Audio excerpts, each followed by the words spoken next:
JEE Advanced 2025, Paper 1, Physics, Question 1. Let us visualize the setup. A disk of radius r and mass m sits inside a larger ring of radius capital R. The center of the disk is attached to a spring of spring constant K, and the other end of the spring is fixed on the ring's periphery. The disk rolls without slipping along the inside of the ring. In equilibrium, the disk rests at the bottom.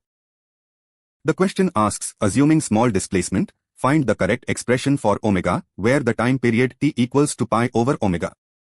The key concept here is the rolling constraint for a disk inside a ring.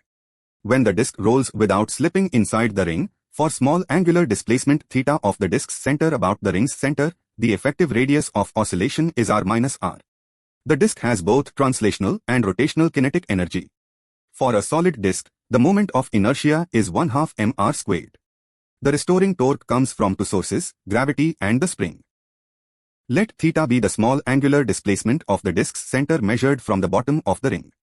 The center of mass moves along a circle of radius r minus r. The velocity of the center of mass is r minus r times theta dot. For rolling without slipping, the angular velocity of the disk about its own center is v over r, which gives us r minus r over r times theta dot. Now we write the total kinetic energy. It is 1/2 mv squared for translation plus 1/2 I omega squared for rotation. Substituting I equals 1/2 mr squared and the rolling condition, the total kinetic energy becomes 3/4 m times r minus r squared times theta dot squared. The potential energy has two contributions.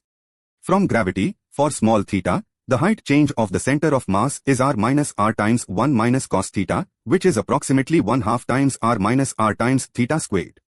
From the spring, the extension is r minus r times theta for small angels.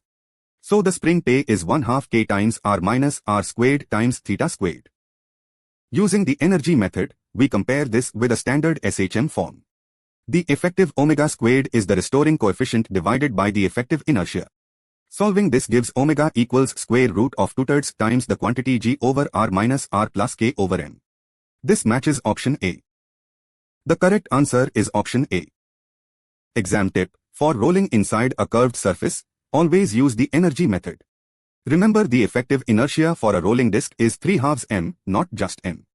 Also, the rolling constraint gives v equals r minus r times theta dot, which is a common mistake area. Like and subscribe for more JEE Advanced solutions at MAGPIEHUB.